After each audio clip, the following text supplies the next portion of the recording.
When Daniel first met Evelyn, he thought she was the most intimidating woman in England. She stood by the window of her old brick house in Surrey, wearing a navy cardigan and pearls, her silver hair twisted into an elegant bun. There was something royal about her, a quiet, commanding grace that made him straighten his posture every time she looked at him. She was 70, he was 30, and she was his wife's mother. The first time Daniel and his wife, Clara, visited Evelyn after their wedding, he noticed how spotless everything was. The air smelled of lavender and old books. Evelyn poured tea like a ceremony, her movements slow, deliberate, almost hypnotic.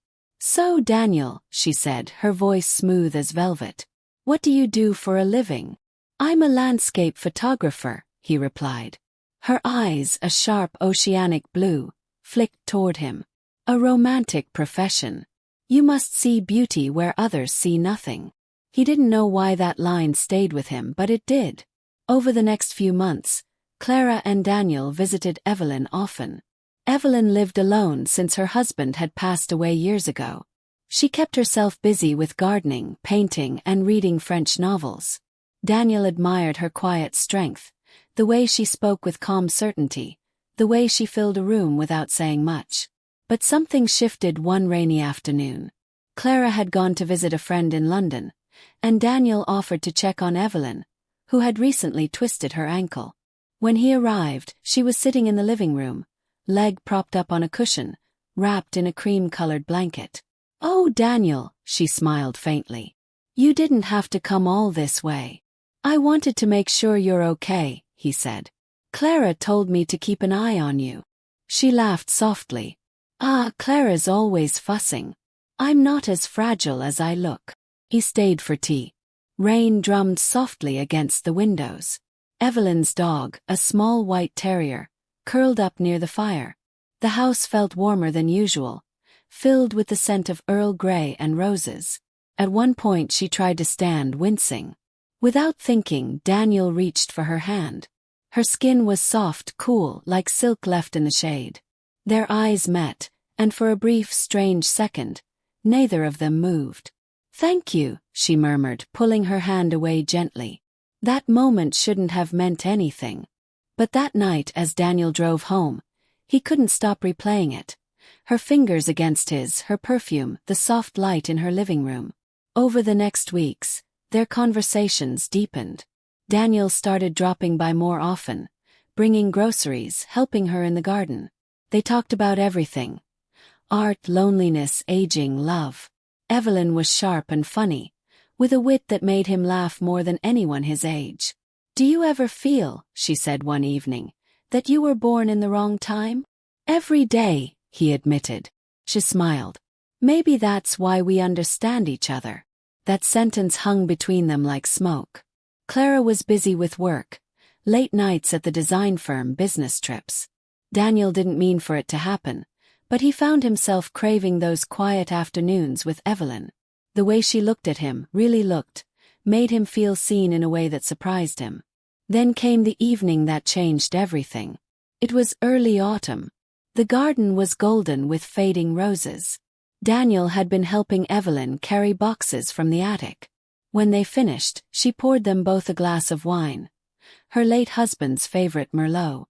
"To your kindness," she said softly, raising her glass. He laughed. "To your strength." They sat in silence, the air heavy with unspoken things. Evelyn turned to him suddenly. "Daniel," she said, "may I tell you something strange?" "Of course." She hesitated, then smiled sadly. "You remind me of him. My husband. When he was young. The same curiosity in your eyes. The same way of listening." He didn't know what to say. He just nodded, his throat tight. "I hope that doesn't make you uncomfortable," she whispered. "It doesn't," he said quietly. "I'm honored, actually." Her gaze softened. "You're kind, Daniel. Too kind for this world." A single tear slipped down her cheek. Sudden, unexpected. Without thinking, Daniel reached out, brushing it away. His fingers lingered longer than they should have. For a heartbeat, the world went still. The tick of the old clock. the faint hum of the wind outside, the wine breathing in their glasses. Then Evelyn stepped back, shaking her head lightly. "Forgive me," she said, her voice trembling. "I'm being foolish." "You're not," Daniel said. But she turned away. "You should go. Before it gets dark." He hesitated, then nodded. "Good night, Evelyn." She didn't look at him as he left, but when he reached his car, he glanced back. Through the window, she stood by the curtain, watching him go. That night, Daniel couldn't sleep. He thought of her eyes, the sadness in her voice, the way her hand had trembled in his. Something in him had shifted, a door quietly opening to a place he didn't know existed. And though he didn't realize it yet, that moment was the beginning of everything that would come after. Daniel told himself he wouldn't go back. After that evening, he decided to give Evelyn space, to pretend nothing had happened. But a week later she called. "Daniel," her voice came softly through the phone. "The garden, it's overgrown again. I hate to ask, but could you spare a few hours this weekend?" He could have said no. He should have. But when Saturday came, he found himself standing once again at her front door, camera slung over his shoulder, heart pounding like he was 20 again. Evelyn greeted him with her usual grace, though there was something different in her eyes. A quiet warmth, an unspoken understanding that neither dared mention. She wore a light summer dress, pale blue, her silver hair loose for once. It startled him how beautiful she looked. "You didn't have to come," she said. "I wanted to," he answered simply. They spent the morning in the garden. The air smelled of rosemary and rain-soaked soil. Daniel trimmed the roses while Evelyn sat nearby, sketching the view in a small notebook. Every now and then she would glance up at him, her gaze lingering just a little too long. When he paused to drink water, she smiled. "You make it look effortless." He shrugged. "I just follow the light." Evelyn's lips curved faintly. "You always say that about everything." "The light. Maybe that's why people open up to you. You chase light in others." He didn't know how to answer. He only knew that her words felt dangerously close to truth. By afternoon, clouds rolled in. Thunder grumbled in the distance. Evelyn insisted he stay for lunch. "It's silly to drive in this weather," she said, and he agreed. Inside, the storm grew louder. Rain streaked down the windows like tears. They ate in the conservatory, the garden a blur of silver behind them. Evelyn poured them each a glass of wine. "I sometimes wonder," she said quietly, "if I've already lived all my best years." Daniel frowned. "Why would you think that?" "Because time is cruel," she said. "It takes little things first, your speed, your certainty, and then the bigger ones. People love purpose. Before you know it, you're a memory in someone else's story." He leaned forward. "You're not anyone's memory, Evelyn. You're still here." She laughed softly. "You say that as if you believe it." "I do." Her eyes met his. The air between them changed. Thicker, slower. The kind of silence that hummed with what neither dared to say. Then lightning flashed, and the room flickered with light. Evelyn gasped slightly. Daniel stood. "Maybe I should check the fuse box." But when he turned, she was already beside him. Close enough that he could smell her perfume, a faint trace of jasmine and something older like nostalgia. "Don't," she whispered. "Stay here a moment." He froze. Her hand, trembling slightly, brushed his sleeve. "I don't know what's happening," she said, voice unsteady. "I haven't felt alive like this in years. And it terrifies me." "Evelyn." His throat tightened. "We can't." "I know," she said, stepping back. "I know, Daniel. Her voice broke. "I just wanted to remember what it felt like to be seen." He didn't think. He reached out, his fingers grazing hers. Not a kiss, not yet, just a touch. Electricity shot through him. The storm roared outside, but inside it was utterly still. She looked up at him, eyes glistening. "You should go," she whispered again. But he didn't move. Instead, he lifted his hand slowly, brushing a strand of silver hair from her face. "You are seen," he said quietly. "More than you know." Her breath hitched, a sound that would haunt him later. But then she turned away, retreating to the safety of the kitchen. By the time the rain stopped, the air between them was different. Fragile, dangerous, charged. When Daniel finally left, Evelyn stood at the doorway, watching as the clouds broke apart. "Drive safely," she said. Her voice trembled on the word safely. He nodded. "I'll call you when I get home." "Don't," she said quickly, then smiled, almost apologetically. "Let's not make this harder." He didn't answer. He only looked at her one last time, the curve of her shoulders, the quiet dignity in her posture, and then he left. That night, he couldn't edit a single photograph. He sat at his desk, staring at the blank screen, remembering the storm, her hand, her voice. He knew this was dangerous, wrong even, but it felt like something had awakened inside him, something that had been asleep for years. Days passed. He avoided calling her. But one evening, as the sun dipped low, he found himself parked near her house again. He didn't even remember deciding to drive there. He just did. The gate creaked softly as he entered. The garden glowed gold in the twilight. Evelyn was sitting outside, reading. She looked up, surprised but not startled. "I thought you weren't coming back," she said. "I thought so too." She studied him for a long moment, then sighed. "You're making this impossible." "Maybe it already is," he said. For a while they said nothing. A robin hopped along the fence. The air smelled of mint and rain. Finally, Evelyn closed her book. "Would you like some tea?" she asked. He smiled. "Always." Inside, everything looked the same. Tidy, quiet, timeless. But something about the way she moved, the way her hand lingered on the teapot, made his chest ache. They sat opposite each other, steam curling between them. Evelyn looked at him, not as her daughter's husband, not even as a friend, but as a man. "You know this can't lead anywhere," she said softly. "I know. Then why are you here?" He met her gaze. "Because when I'm with you, everything feels real." Her breath caught. For a moment she said nothing.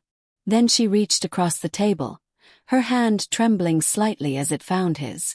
"You shouldn't say things like that," she whispered. "I mean them," he said. Her fingers tightened around his. The world outside faded, the ticking clock, the creaking floor, even the sound of her dog snoring in the next room. There was only them, suspended in something fragile and forbidden. Then she let go. Slowly, deliberately. "You should go before I forget myself," she said. Rose. But at the door, she stopped him with a quiet, almost broken voice. "Daniel, do you ever think about what might have been if we'd met in another life?" He turned to her. "Every day." And then he left, again. But this time the ache in his chest was almost unbearable. As he drove away, he realized the truth he'd been trying to ignore. He was already in love with her. Evelyn tried to convince herself that what she felt for Daniel was nothing more than loneliness, a trick of age and memory. But every time she closed her eyes, she saw him standing in her garden, sunlight on his face, his voice soft and sincere. She hadn't expected this. Not at 70. Not again. For a week she didn't call. She read, cooked, cleaned, and told herself she was fine. But then one afternoon, she received a letter, a printed photograph in an envelope. No note, no explanation. It was her garden. The roses in bloom. The light slanting through the trees. Golden, tender, almost dreamlike. On the back, in Daniel's handwriting, were 3 words. "Thought you'd like this." Her heart fluttered like it hadn't in years. That evening she called him. "You're cruel," she said, trying to sound amused. He chuckled. "Why?" "Because you send beauty as punishment." There was silence on the line, the kind of silence where 2 people breathe the same rhythm, even miles apart. "Evelyn," he said finally, "can I see you?" She hesitated. "You know we shouldn't." "I know. But I want to." She should have said no. Instead she whispered, "Tomorrow." The next day, the sky was pale and heavy with the promise of rain. Daniel arrived early, heart hammering. Evelyn opened the door before he could knock. "You're early," she said softly. "I couldn't stay away." For a moment they just looked at each other. Then she stepped aside. "Come in." They sat in the living room. The fireplace was unlit, the air thick with everything unsaid. Daniel noticed her hands trembling slightly as she poured tea. "Do you ever regret loving someone?" she asked suddenly. He blinked. "Where did that come from?" "I've been thinking," she said. "About my husband. About Clara. About all the lines that life draws for us, and what happens when we cross them." Daniel leaned forward. "And what if crossing them is the only way to feel alive?" Her lips parted, but no words came. The rain started then, a soft, endless drizzle against the glass. Evelyn turned her face toward the sound. "Do you know," she said quietly, "what I miss most about youth? Not the body. Not even the looks. It's the permission to want." He stood, moved closer. "You still have that." She looked up at him, startled, afraid, longing all at once. "Daniel, please." But when he touched her hand, she didn't pull away. "I don't want to hurt anyone," she whispered. "You won't," he said. "Not if no one knows." Evelyn shook her head. "Secrets rot the soul." He smiled sadly. "Then let's just have this moment, the truth right now." She closed her eyes, and when she opened them again, something in her had surrendered. Daniel brushed his fingers along her cheek. Slow, reverent. The air between them felt electric, like the world itself was holding its breath. He could see every line on her face, every shadow of time, and somehow it made her even more beautiful. "You should hate me," she said, voice barely a whisper. "I couldn't," he murmured. "Not in 1,000 years." Then she reached for him. It wasn't a kiss, not yet. It was a collision of longing and restraint, of two lives stitched together by what they couldn't have. His forehead rested against hers, and she let out a breath that trembled like confession. When she finally spoke, her words were almost soundless. "Daniel, we're standing on the edge of something we can't undo." "I know," he said. "But tell me to stop, and I will." He didn't. The clock ticked. The rain fell harder. And then she stepped back, eyes glistening. "Please go," she said, her voice breaking. "Before I forget how to be good." He froze, heart splintering. But he saw the fear in her eyes. Not of him, but of herself, and he obeyed. Outside, the rain soaked his shirt, cold and heavy. He didn't look back. That night, Clara came home from her trip. She kissed Daniel on the cheek, tired and distracted. "Mum's invited us for dinner tomorrow," she said. Daniel's blood ran cold. "Tomorrow? She says she's missed us." He nodded, forcing a smile. "That's nice." But inside panic bloomed. The next evening they arrived at Evelyn's house. Daniel hadn't seen her since the rain. She greeted them with her usual grace. Calm, polite, distant. No trace of what had happened flickered on her face. "Daniel, you look pale," she said lightly. "Are you feeling all right?" He swallowed. "Just tired." Dinner was unbearable. Clara chatted about work. Evelyn listened, smiling in all the right places. Only once did her eyes meet Daniel's. A single glance, brief but searing, that said everything and nothing at once. Afterward, Clara went to wash dishes. Evelyn poured Daniel a small glass of brandy. "For the nerves," she said quietly. He accepted it. Their fingers brushed. "Evelyn," he started. "Don't," she whispered. "Not here." Clara's voice echoed from the kitchen. "Mum, where's the corkscrew?" Evelyn called back. "Top drawer, darling." Then, turning to Daniel, she said under her breath, "I need you to stay away for a while." His heart sank. "Is that what you really want?" She hesitated. "It's what we both need."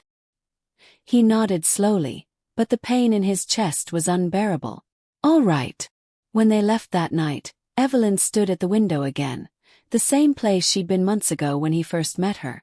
But this time, her face was unreadable, the light behind her fading to shadow. Weeks passed. Daniel tried to move on. He buried himself in work, in photographs, in silence. But nothing filled the emptiness. Every image he captured felt hollow. Landscapes without soul, skies without warmth. One evening, he received another envelope. No name, no address, just his own handwriting on the front, from an old roll of film he'd once given Evelyn. Inside was a photo of him. He was in the garden, camera in hand, the sunlight catching his hair. And below it, written in her graceful script, "Some lights never fade." Daniel stared at it for a long time. Then he packed his camera, his coat, his courage, and drove back to Surrey. The sky was darkening as he pulled up to the house. The windows glowed faintly. His hands trembled as he knocked.